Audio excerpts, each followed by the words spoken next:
Niekas čia nieko nedaro, nieko neatvažiuoja ir čia absoliuti kažkokia biurokratija.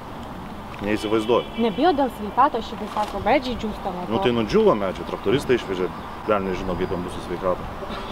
O daugiau tai niekas nieko. Nu tai ką, pačiupinėjo tą juodžiam ir viskas. O dėl kontakto?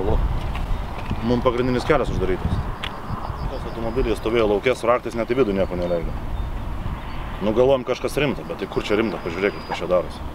Trūksta kortų, kad dabar pažaistų.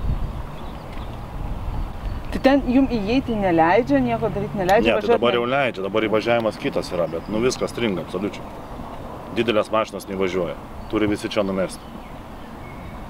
Neįsivaizduoju. Dusulys buvo. Tiesiog kvėpuoti nebuvo.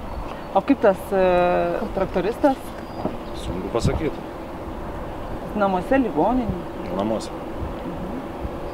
Jis jūsų iš... Ne, jisai iš Kaustos. Čia tas traktoristas, kur užkabino turbūt tą visą tą chemiją. Bet ir visiems darbuotojams, ar ne, sakot, buvo dusulys čia šalia? Nu tai pažiūrėkite, mišką, kaip nudegė viskas. Ar patys tikrinate sveikatą? O kaip tas miškas, tai čia viskas buvo žalia? Taip, tai žalias miškas, šviežias.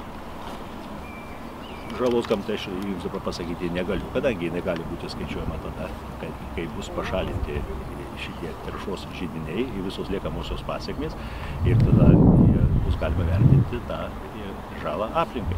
Dėl to beržo parudavusiu, aš suprantu jūsų rūpestį, bet tai nemanau, kad jis visiškai bus negyvybingas. Jeigu bus negyvybingas, tai tada skaičiavimas želdiniam yra paprastas. Centimetras 20.